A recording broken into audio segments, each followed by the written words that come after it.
life is all about relationships, and you've heard me say that 7 million times. But you engage with people. You never know, number one, who you're talking to, and number two, you never know what you might learn.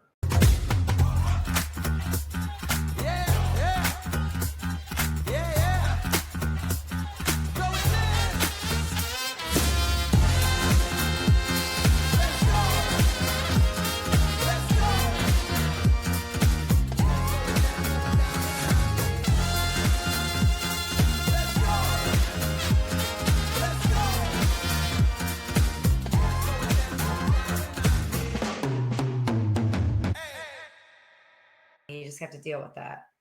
We can swear. No, we're live. You can swear. Everybody's here. What's going on, everyone? We're back for another episode of Adventures in Business Live. Mandy, how are we doing today? Amani, we're great. So I just want to give full disclosure. Amani was sharing with our guest who's in the green room that he tells me not to swear, but we are allowed to swear. So cuss words are okay. Yes. Even though it makes Amani blush, but Amani, that's our job. That's my job. And that's what we do. So we've got some big news. Tell us the big news. We're back at home studio there. I'm back in the home studio. I'm at the home house after 7 months of living not in my home. We moved back in this weekend. The renovation is done. That is why I look like I'm in a jail cell, because I can't quite find the artwork, but it's here in these boxes. But we're back. So thank you for everybody that casted votes, that participated in the naming of different things, and tolerated all the strange little remote backgrounds that I've had since April, May, June. Thank you. Because it's been 8 months now, right? I don't know. It's been a long time. Been a long time. Okay, but we're back. There. Yeah, but we're back. A couple people in the chat. Betsy Baker, hello. We have Desi Whitney, hello. HBN is definitely in the house, so hello to you. Why don't we just get right to it and talk about our guest today, Mandy? All right, let's do it. Well, today we have an amazing guest. So I've known this, I'm going to tell a story later, but I've known this man for about 23, almost 24 years. He's the CEO and the chairman of Hospitality Performance Network Global. He's a dad to kids and dogs. He's a husband. He's a friend. He's a world traveler. He's a funny freaking human, and he's a great soul. Bill Kilburg. Welcome to the show. Welcome. Round of applause. We'll give you a round of applause there. All right. Am I in? You're in. Yeah. Fantastic. Let's go. Yeah. Let's go. Welcome to the show. We're happy to see you here. Stacy Crivello, hello. Oh, we got so many people joining us live. We love it. Make sure if you're joining us live and you have questions, put them in the chat. Carola Molin, I don't know how to say your last name. Carola Molinares Rish, hello. Bill Fassbender, Ken Newman, Jeremy Shaw Wright, Megan De Barrio, Sheila, I think that's how I say your name, Fuller. Hope I said that right. Welcome in. Bill, welcome to the show. I got to start off with a question. Okay. Now, I have a two-part question. I'm going to turn over to Mandy here. I understand through my research that a 1972 Ford Bronco is one of your favorite cars. Why is that the case? Because it's in my driveway. I bought it, probably in 2010, and I've had it ever since. And I just recently redid it. It's sort of a copper colored, and I just repainted it and redid the seats and everything. It's now a satin navy with white trim everywhere. Okay. And every time I get behind the wheel of that, I mean, I get 10 people while I'm out driving around, like, thumbs up or cool car. Yeah. It's just fun. I mean, it's okay. Fun. Now, if I recall correctly, based on my research, I think we both started our hospitality careers as bellmen. Yep. Now, if you were at the Scottsdale Plaza Resort, is that accurate? That is accurate. 1979 to 1985, I was carrying luggage. I love it. What was your first day like as a bellman? Tell us about your first day as a bellman. My first day as a bellman. Well, it was in the summer and it was hot and we were moving bags. So back in the day, this would have been summer 79. And our GM was like a real old school guy. So we had to wear it was like a formal kind of uniform thing. But we had these French and German tours that would come through and we'd have to move the luggage from the bus to their rooms in 118-degree heat and get it all done within like 45 minutes. And it was just brutal. But we thought the money was great because the gratuity was like $2 a room. So it was like, oh my God. Yeah. I mean, it's 1979, right? So that's a lot then, yeah. Yeah. But I love that All right. job. I mean, it taught me a lot about sales, because if I went in a great mood talking to people, I walked out with $100. And if I went in a lousy mood, well, I walked out with $20. So. Big difference. Mandy, over to you. Where should we go from here? Well, I want to, this isn't a part of my research, but I just want to build on that because Bill, you're such a magnetic person in our hospitality industry. And I think so much of what we do is informed by some of those earlier experiences, right? By being a bell person. Right. So what can you think of, like one time, one example, one story of something that happened to you when you're a bell person that like you still hearken up, like you still think about, you still use in business, or you still share that story with your kid that you find like is an important hospitality or just business lesson? I wouldn't point to one, but it was a recurring trend. Like if I came in and I was in a great mood and I was just having fun with people and, talking to them back and forth as we were riding, because the Plaza's you had to get on a golf cart to go to the room. So you had the person with you that you were and talking, just asking open-ended questions like, where are you from? What are you doing? And get that conversation going. And at the same point in time, just be engaging. And I would talk about the destination. When I was doing that, I would walk out. Sometimes, I mean, it was good money for the early '80s, and it wasn't taxed at that point either. So I'd walk out with $200 in my pocket. But if I came in and I was hungover and I didn't talk to anybody, then it was I'd walk out, like I said, with $20. It taught me that you have to engage. Life is all about relationships, and you've heard me say that 7 million times. Mm-hmm. But you engage with people, and I've tried to teach my kids, just talk to people. Like when you're traveling internationally, ask some open-ended probes of somebody you're sitting next to, on the train or at a bar or something. And you never know, number one, who you're talking to. And number two, you never know what you might learn. Yeah. So. Grumpalumpuses, they never win, but the engaging people do. Yeah. I love that. Yeah. I love that. All right. I want to tell a quick story because I have a follow-up question. So some people know and some people don't know. For the first part of my career, I was on the hotel side. HPN was one of my number one accounts. So when HPN would fax their RFPs in and everything, and I was like one of the early receivers of the faxes. Back in the day. And then one day I was working at Caesars Entertainment in Las Vegas, and I got a phone call from Bill. And he says, I heard you fell in love. And I was like, I did. And he's like, so is it time to come to HPN? And I was like, maybe, it might be. And he's like, the people at Caesars are not going to let you work remote. And I know that you're in Vegas and your boyfriend is in San Diego. And I was like, how do you know that, Bill? How do you know these things? Anyways, what were you going to say? Well, I was going to say, I think it probably was Amy that told me. Mm-hmm. Maybe not, or Dunkel, maybe. I don't. Somebody who knew you and knew what was going on, and and I thought, well, let me lob in a call and see what's going on. It was perfect timing, but I think like without that call, like there have been so many times over the years where Bill and I had talked about working for HPN, and I never was quite ready. Roger. And is that the new pup? That's the pup. He's over there. It's all right. You'll probably hear Amani's pup too. Yes. We love dogs, so we understand this is real life. That's right. No, that's okay.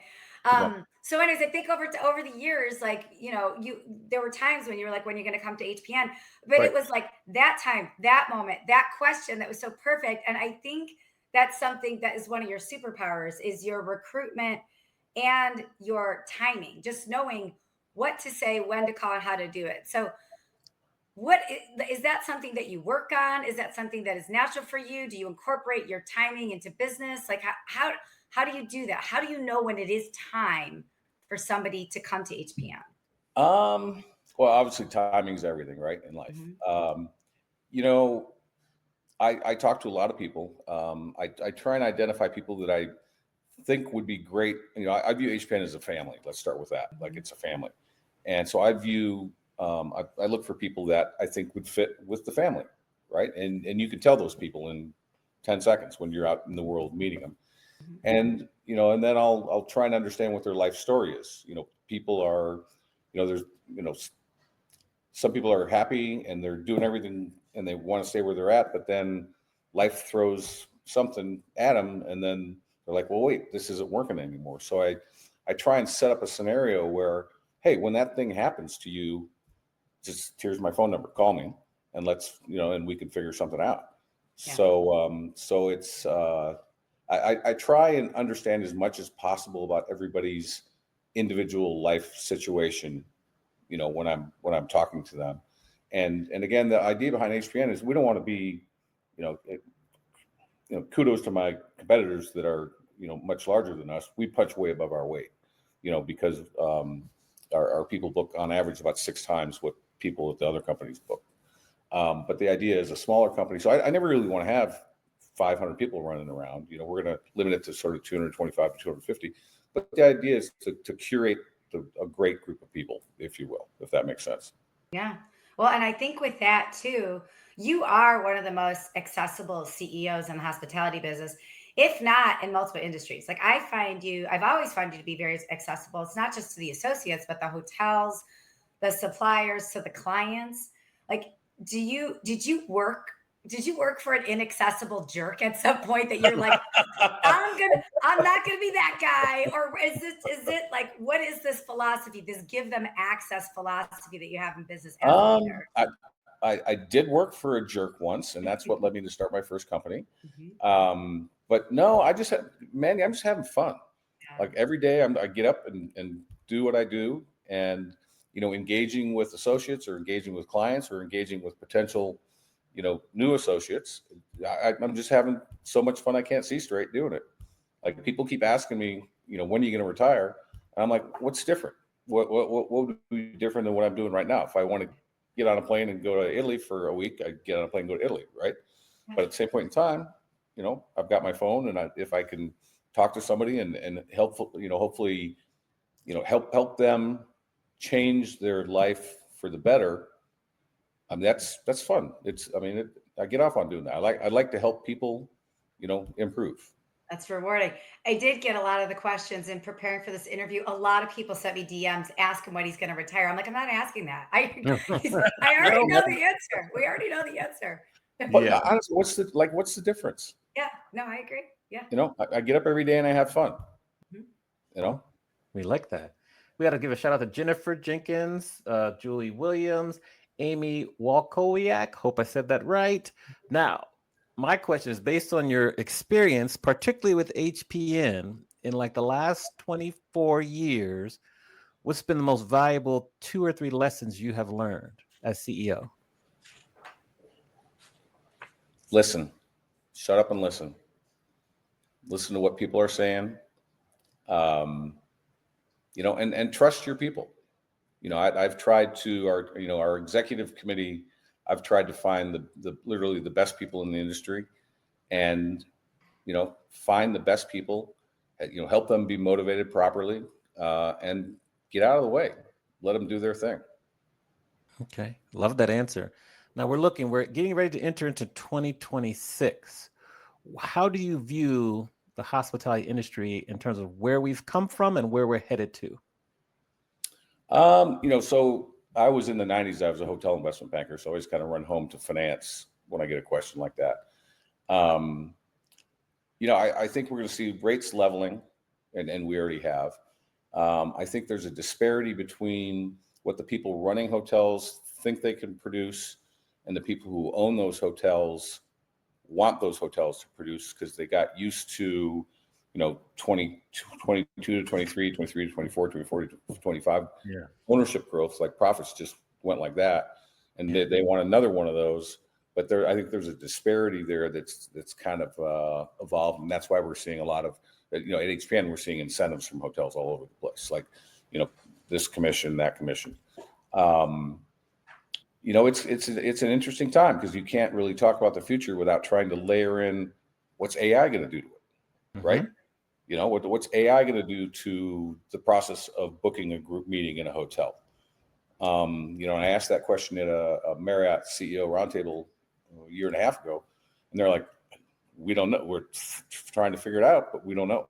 Like, we don't know if it's going to be AI that's responding to leads. But at the end of the day, I think one of the things I think COVID instilled in all of us is it took away travel. And I think that kind of fundamentally changed a lot of people's opinion of both individual travel and meetings to where it's now a priority because it got taken away. Now it's an important thing. Yeah. So I don't think, I think business is going to continue to climb, and they're building a lot of new hotels out there. So, and a lot of cool hotels. Yeah. So it's going to be an interesting time for sure. I agree.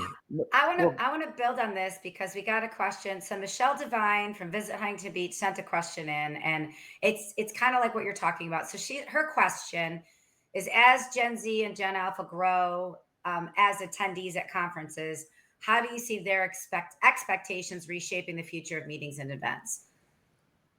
So, I think every generation says that. What are the young kids going to do? Like in the 50s, they said, "What are these crazy kids doing?" In the 70s, and so at the end of the day, I think people go to meetings to build relationships. I mean, life is all about relationships, and you're at a meeting to educate, to build connections, to to meet people.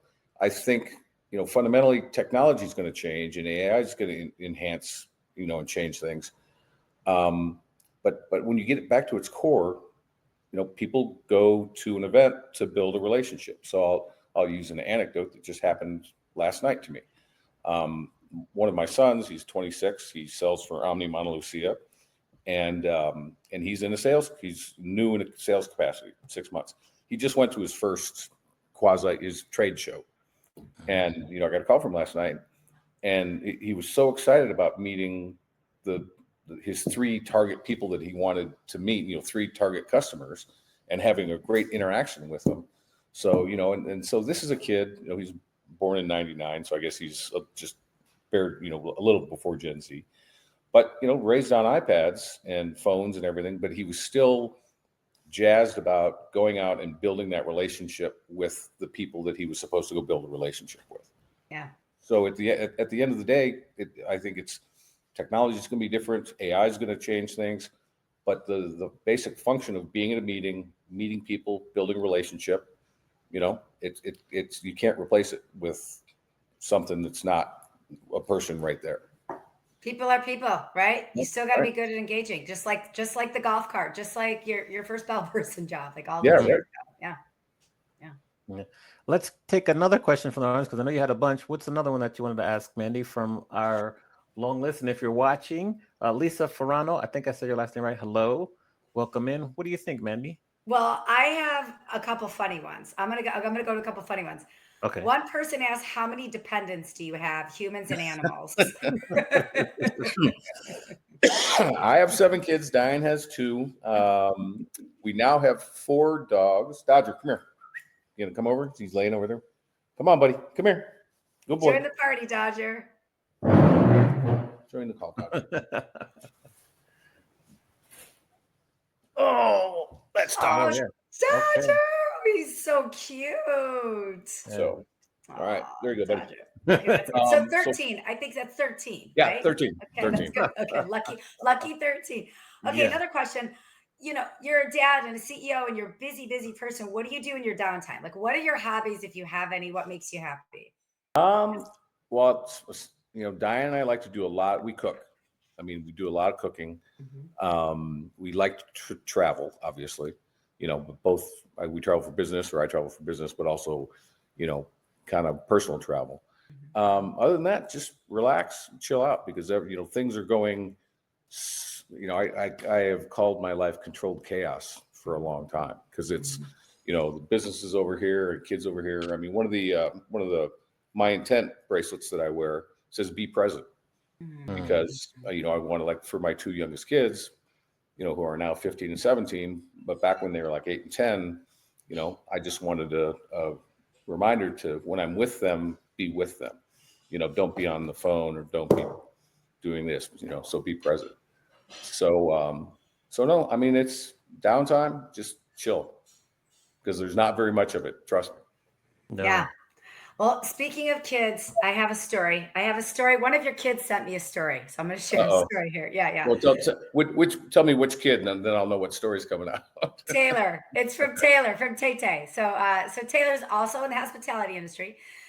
So Taylor said, after graduating college, I accepted a position at Omni Fort Worth to be on the meetings team. And when it came time to move, my dad drove me cross country to Texas. He volunteered to drive. My car was overstuffed. My car was tiny.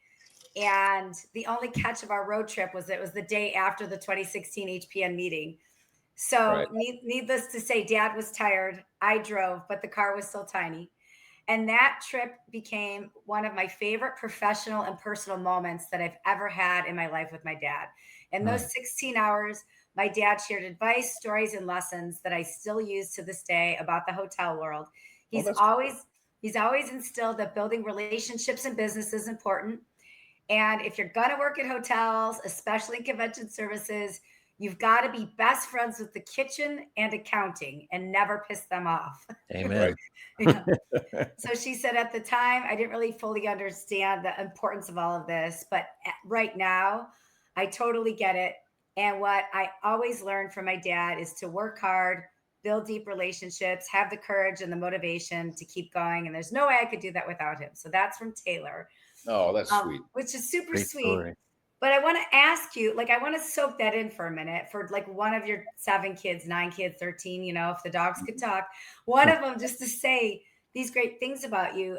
So many people will say, don't involve the family in the business. Don't get the kids involved with the business. But your kids are so involved in the HPN business. How has incorporating the kids into the business enriched your life or enriched the business's life? Yeah. Well, I think the only one that's really worked at the company was Sydney, and that was sort of a product of COVID. I'm honestly, I'm a believer of them needing to go out in the world and knock their head against the wall and not just come to work at the family company, if you will. Yeah. I try and lead by example with them. And it just, at the same point in time, give them as much guidance as possible, and say, this sounds right or this doesn't.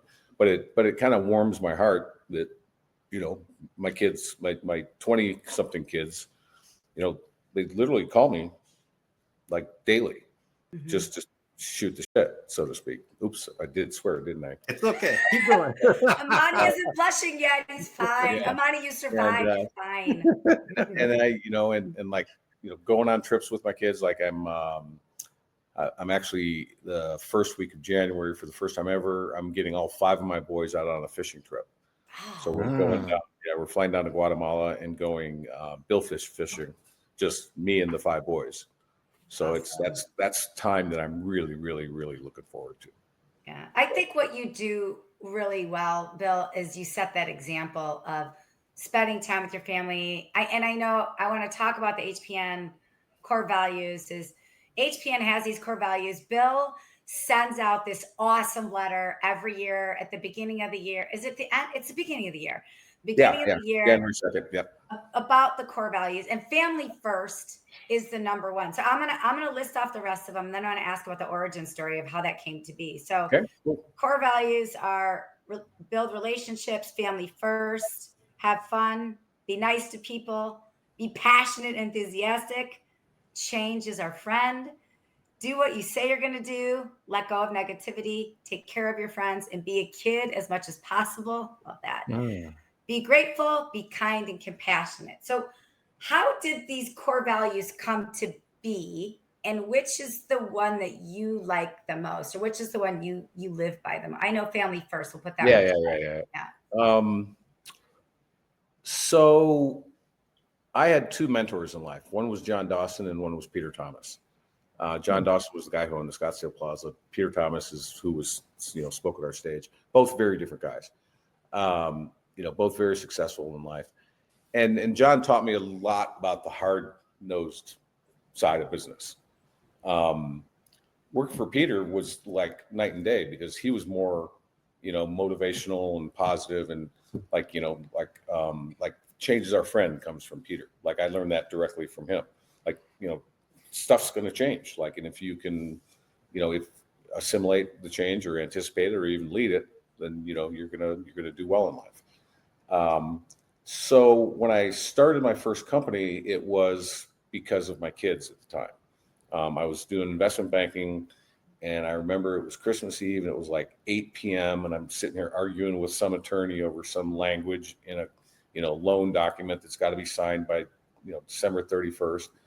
And I'm like, what am I doing? And at that point in time, I think I had 3 kids. I think Sid was probably 2 or 3 years old at that point. So it was like, I'm just missing out on, missing my time with my family. And I figured out a way to, get my hands on some hotels and start my own little hotel company. And so I just started operating the way that I thought I should operate. And when I started HPN, I tried to instill those values. And I think I did the first one of these, Mandy, I want to say 2011-ish. I was going to say it was a year after. Yeah, 2011, because I came in 2010. Yeah, because it wasn't always, they didn't always come out. Yeah, so 2011, yeah. So I think that's for sure. I did it. And there were, and I've added them through the years, like let go of negativity, like that. I don't think I added that until about 3 or 4 years later, and something happened. And I'm like, yeah, just let it go, man, and move on. And then I said, you know what, that should go in the values. Like, stuff's going to go wrong and somebody's going to piss you off. But I think if you just carry negativity with you, you're actually damaging yourself, not the person who made you mad. Right. Yeah. And, so it's, they have evolved, but, I think that this is a kind of a codification, if you will, of how I've tried to operate my life and my businesses and, just comport myself in the world. Like just be cool. Like everything, just be cool and everything's easy. That's my other bracelet is be cool. Right. Yeah. We got some questions from the audience here. So Betsy Baker. Also, what's up, Brian? Brian, how you pronounce his last name? Aron, I think is how to say his last name. So I have guys. I think none of HPN is working right now because every name I have heard, I'm sorry. Somebody who should be closing a deal for 12. We're sure they're multitasking. Yeah. Sorry, everybody. The question for Betsy is, how has HPN's client mix evolved over the past year? And what types of meetings or destinations are seeing the strongest demand right now? So we, the client mix kind of comes with the associates because they're all independent contractors. They can work on what they want. We've got some associates to do pure association. We've got some associates who do high-end incentive and, and investment banking meetings, things of that nature. We are doing more, not just over the last year, but over the last, 3 to 5 years, more kind of larger, what you would call citywide things. Yeah. But our wheelhouse still is, we're dealing with accounts that aren't like Marriott has accounts targeted, in their system, Pfizer, Ford, whatever it is. The accounts that we deal with are sort of in the middle where they're not really targeted towards those or deployed against those. So it's very valuable business for the hotels because it's not stuff they would see otherwise. They don't have a salesperson deployed against that. As far as, demand going, the demand for individual places, over the last couple of years, we have seen a rise in secondary and tertiary markets because, everything was taken, in Orlando, like space is all gone because so much stuff got lifted and shifted from 20 and 21 into 22, 23, 24, that now it's, we had to broaden our search. So, and again, that also was driven by the rate growth in the high demand markets. So somebody might look at Miami and go, yeah, we're not going to Miami. We're going to go to, Charlotte or something like that. Right. Yeah. So. Okay. Now, I'm also curious, out of all the sales professionals you've worked with, what are the most common characteristics to the most successful of them? Persistence. Tell us more about that. I love that word. Well, it's getting up every day and doing it. It's you're going to get people that, a lot of no's. Like there's some book out there, you have to get 50 no's before you get a yes, or, kind of gimmicky stuff. But I'll throw John Maria out there, as the perfect example. He gets up every day, and the guy's booked hundreds of millions of dollars, and he still prospects. He's religiously persistent, and he gets up and swings the axe and swings the axe and swings the axe, and he's had immense success because of it. Yeah. And I think also the best sales skill I know of is listening. That's what I tell my kids in sales capacities is, if you, again, Jackson was doing some of his first site visits earlier this year. And I said, don't talk about your ballroom.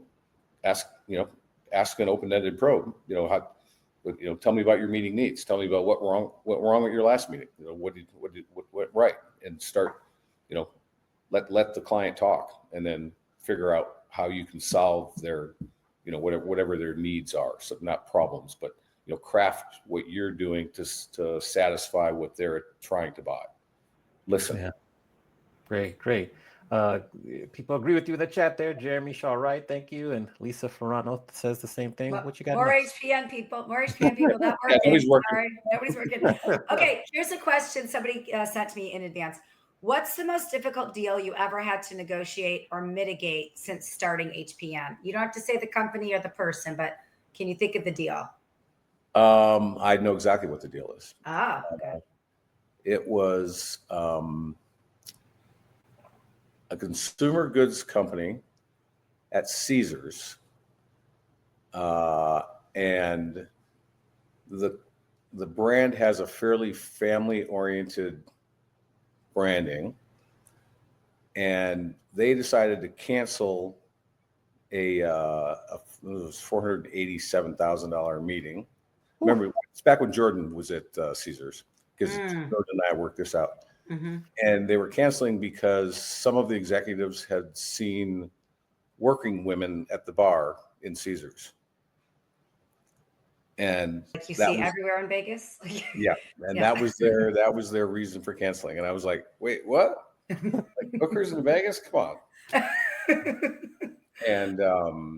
And they were dead set serious. That was somehow force majeure or something. And I'm like, yeah, no. And I called Jordan. He just it wasn't the most difficult. It was the kind of the most insane. Absurd. Because he just starts laughing. He goes, yeah, we're not waving a nickel over that. Yeah. And the company was adamant that they should get out of it. And I'm talking to the general counsel for this, Fortune 500 company. And he goes, I think it's force majeure. I'm like, bro, you are insane. There's not a chance this is force majeure. Yeah. And Caesars has good attorneys, and they're going to come get their $487,000. So I think I asked Jordan for a favor, and he dropped it to 3 something. Yeah. But they canceled the meeting over it. I'm like, wow. I mean, Amani, you live in Vegas. Like that's just a part of Vegas life. That's what I've heard. I know right now. That's what I've heard. It's a part of Vegas life. Well, I want to build on that, Bill, because I know we've been talking a lot about like leadership and internal stuff, but I want to flip it to external. When you're interacting with customers, I remember one time you said to me, I was talking about firing a customer, and you said to me, if it doesn't feel right, Mandi, it's probably not right. And that was all I needed to know what I already knew, like in my guts. Like I knew I needed to fire this client. So what do you want to say to clients that are out there that, if you could say anything to them, like why should they work with HPN? What should they know about HPN? And if they're not on the right course, like how do you write them on the right course? Well, I think we streamline things. We take a lot of the brain damage out of the equation for a client and allow them to focus on, the important things like messaging and, and actually what the purpose of the meeting, and not, the sort of the grunt work of going and finding the right solution. And because we're so experienced with so many assets and so many markets, and plus our procurement platform is so efficient. If there's a client out there handling 3 or 5 meetings a year, they're never going to get close to the deal we get because we're sending 30,000 RFPs a year, right? And we've got somebody who's been like you, who's been negotiating thousands and thousands and thousands of hotel contracts. sort of, where I thought you were going with your question is, what do you tell clients who are difficult clients? Answer that one. Yeah. Let's hear that. I kind of get back to, I have fired 8 or 9 clients at HPN, and I've just called them and said, our time, you're abusing our people, number one, because we have had people that are just, and Stacy will attest to this. We had a client last year who was just flat out abusing the operations people, berating them, and just being not a nice person. And so finally we were like, life's too short. Like we're in a position with this organization where, we're doing great. We always love more business. We love great clients, but life is too short to be around toxic people. Yeah. And so sometimes you just, I think that's let go of negativity. Like if there's somebody toxic, you just have to say, no, not doing it. So just, again, my advice is just be cool. If everybody's cool, everything's easy. Yeah. But I think I appreciated that advice when it can be so simple. I think so many times we all make it so much more complicated than it is. But like, if somebody's a jerk, you don't have to work with them. If somebody's awesome, you want to work with more of them. It's so simple. But you gave me that gift of like, if it doesn't feel right, it's not. Just fire them. Yeah. It's okay. And I think that's simplifying it is important. Yeah. We've come to the point in the show where we flip the script. So we let you ask both myself and Mandi any question you like. Nothing is off limits. So what is the question and who do you want to ask the specific question to first? I think I'll do you, Amani. Okay. So I'm intrigued by you being a DJ. Like how did you decide to do that? And like, what was the coolest gig that you ever got to do? Okay. So growing up, I loved DJ Bismarcky. So Bismarcky, who says the song Just a Friend. And I saw him when I was at college at Howard University, and he set the crowd off that night. It was a Quigley's in downtown DC. It was amazing. And I said, I want to do what he does. But at the time, I didn't think it was a legitimate career. So I was working for Marriott. So I continued working for Marriott for almost 20 years. And then I got to LA and I said, I want to learn how to DJ. So then I learned how to DJ self-taught first. Then I went to Scratch Academy. And then I went there twice, once for DJing, once for music production. And then from there, through my work with MPI and my connections, my career just continued to grow and grow. Now I've been able to DJ all over the world. My coolest gig, I would say 2 come to mind. Once I was in the World Cup in 2014 in Brazil, Cuiabá, Brazil, and DJ'd event there. That's like fun. top line there. Another one is I opened up for K. Michelle. She was performing at the Nokia Center in downtown LA. Those are 2. Now there's one, I was at this bar club in the Brig in Venice Beach. It was the day after Thanksgiving, and the crowd was like, it was really packed and it was intense. And I remember I dropped, because I love Mariah Carey. So I dropped Mariah Carey, All I Want for Christmas, and the entire place was singing along. About 200 people singing along. I got goosebumps, and then I kept going. So those are 3 kind of performances, different levels that come to mind that I love. That's fun. Yeah. Fun stuff. What's the question for Mandi? Mandi, you're next. So what's the coolest thing you've learned from HPN? Oh, wow. I've learned so many things. I mean, the first thing that comes to mind is just be yourself. Just be yourself. It's way more magnetic to be yourself. And when I came over to HPN, I was on the hotel side for so long that I had this veil, as a lot of hotel people do, of like work Mandi and cool Mandi and professional. I had all the Mandis. But I think the thing that happened as soon as I came to HPN is I just like ripped the veil off. I threw it in the garbage, and I was just all the Mandis. And Mandi, yeah, right. I was just Mandi. But it, like you said, it's a family, and I did feel, and I've always felt accepted as a family. But that emboldened me to be that person with clients and be that person with hotel people. And I think it's made me a lot better. But I think just be your most authentic self. That's one of the coolest things I've learned from HPN. I've learned a lot, but I think that's the most important. Yes, you have. Yes. Mm-hmm. Shout out to Stacy Crivello, who's in the chat there. Hello, Stacy. Good to see you. Now, Bill, if we go back to when you were about to start your first day at the Scottsdale Plaza Resort Hotel, and you were going to give that, Bill, advice based on everything you've learned in your career so far, what advice would you give your younger self? Trust yourself, trust your instincts. Go with your gut, because it's it's whenever I'm making a decision, I 98% of the time, just my first inkling ends up being the right thing. Yeah. What is something that you're looking to learn in 2026? That's a good question.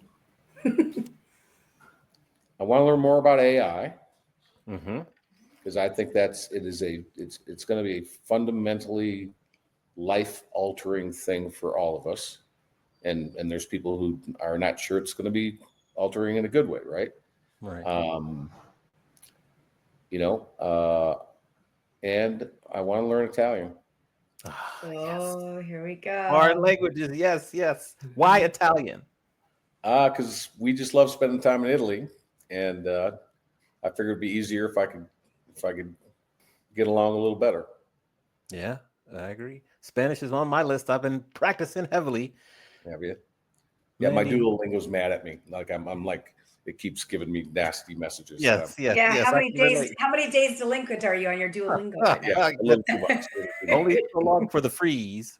What other questions do we have from the audience, Mandy? Have we got in advance? I have a question about mentorship. I want to just go back to, you said, I don't remember his first name. Dawson is his last name. And you said Peter too. Yeah. John Dawson, Peter Thomas. John Dawson. Okay.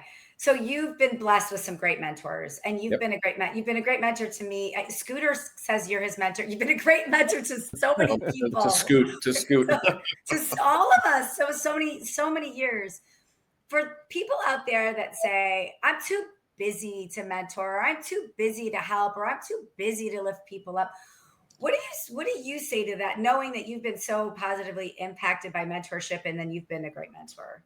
Yeah, I love giving back to people. I actually founded a company in 2007 that didn't. We did a couple of deals, but didn't go far. That was supposed to be we called it lucky napkin, like we write a business idea in the back of a napkin, and the idea was to bring mentorship and capital to people who had great ideas, like younger people, and I think mentorship I learned most. Really, a lot of it from Peter Thomas, and that's all he does these days is give back, and I think he finds it really, really rewarding. I find it rewarding as well. It's if somebody calls you and you can give them some, advice is the wrong word, but some counseling, and here's what I would do, or whatever, and it helps that person. It feels good, it feels good to help people. And what warms my heart the most about HPN is when I look around the company and I see how people's lives have fundamentally changed for the better. I'll give a shout out to like Jeremy. It's the life that he and Chris have. Not trapped in a hotel. I mean, they've got a couple of houses. They've got the motorhome. They spent 2 months on the road over the summer, just having fun, but also working and doing their thing. So, that's what really warms my heart about the company, is looking around and saying, okay, everybody's having a great time. They're making a ton of money, but also their lives are so much better than getting up and putting on heels and going to some stupid hotel somewhere and getting yelled at by the GM or by the revenue manager or whatever. Yeah. So. And wearing the veil. I agree. Yeah. Right. I do have a question from somebody submitted this one. This is an anonymous one. If you had to pick just one, which city in the world would you say is your favorite? Oh, they said, how about one United States city and one international city? We know Italy, somewhere in international. Yeah. How do you pick a city? Like, is London better than Rome? They're different, right? Like, having said that, we're probably gonna go spend some significant time this summer in Rome and use it as a base. Maybe the older kids can fly over. So if I had to pick a city, probably Rome would be it. Domestically, again, how do you pick, right? San Francisco's cool, New York's cool. They're just different cools. we're going to New York next week. So, New York at Christmas time is a kick. Mm-hmm. It's just a special thing. So, I guess it would have to be that. But what city? Miami's cool too. I don't know. It's hard. I love Miami. What city have you traveled to that surprised you that you were like, I didn't expect to like this, but I did? Copenhagen. Ooh, I've never been to Copenhagen. What was surprising about it? It was just so I was on a trip with my 20-something boys, two of them. We hit Dublin. So the deal was we're going to go to 3 cities, and I'm going to pick one, and they each got to pick the other 2, right? And so I picked Dublin. I'm like, because I love Dublin. Like, I guess Dublin would be equal to Rome as favorite international cities. Mm-hmm. And I said, you boys pick. And so they came up with Copenhagen and Amsterdam. So I go, okay, so functionally we've got beer, blondes, and weed. Is what we're doing for the next 2 weeks. But Copenhagen was a cool city. I mean, very, kind of cosmopolitan. People were nice, clean. Just I was kind of like, yeah, and food was fantastic. Yeah. Lisbon's another just kick-ass city. Lisbon's cool. The food there is phenomenal. Yeah. So I work with a lot and teach a lot of like young adults, students that are getting ready to graduate, similar to your kids. And a lot of them they have a little sense of trepidation about entering into the hospitality industry. Mm-hmm. What specific advice or wisdom would you give students that are about to graduate from college that are considering working in hospitality industry, specific hotels? It's the hospitality business. So typically you're surrounded by people who are, enjoying themselves, having a good time. The only drawback with hospitality is you're not going to make the most money on the planet.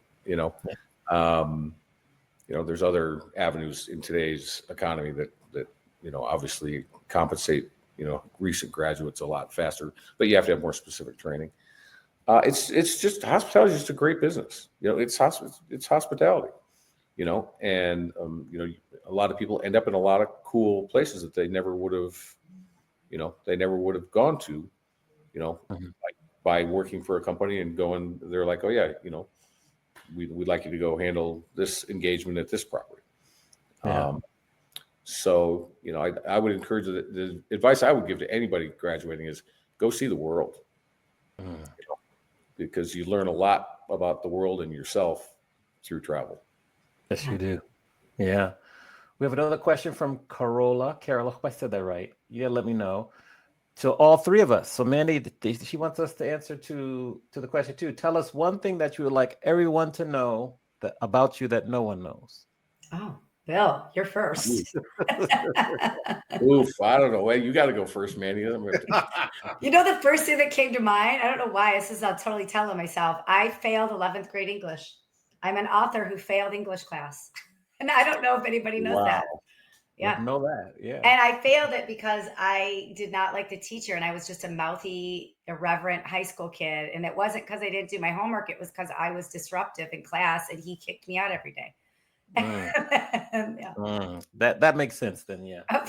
It tracks for you, Amani. Yeah. What's up to Ryan in the chat there? I'd say for me, I've been on stage at American Idol. That's one cool thing. That's pretty cool. Yeah. For me, I played clarinet in 4th, 5th, and 6th grade. What? Okay. What was your song? I made it to the 2nd chair playing Good King Wenceslas. But I never wanted to play the clarinet. We went to the band thing, and I said cornet, which because the dudes played cornets, the trumpet, and all the chicks played clarinet. And my mom didn't hear me right and went out and bought a clarinet. So I was stuck with the clarinet. Oh no! So it's me and like 7 girls on the clarinet, and all the cool dudes are over there with the trumpets. That's a great story. I have one more. I have 2 final questions, and then I know Amani will wrap it up. Bill, you once told me there's a right way to tell a story, and I can't remember the framework, but it was a 3-piece framework. And I don't know if you remember it, but what is it if you remember it? Set the stage, build the excitement, close the deal. Yes. There we go. I love Good that. question. I love that.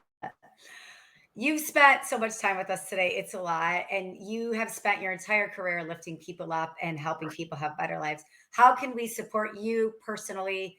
How can we lift you up as we close out the show? Just go out there and do good things for people. Give back. Yeah. You know, Okay. be as Diane says, be a fountain, not a drain. Oh, that's good. That's good. That's Gotta really clip good. that. We're gonna clip that. That's really good. We're gonna put Be a that. fountain, Thanks, not a Diane. drain. Thanks, Diane. Yes.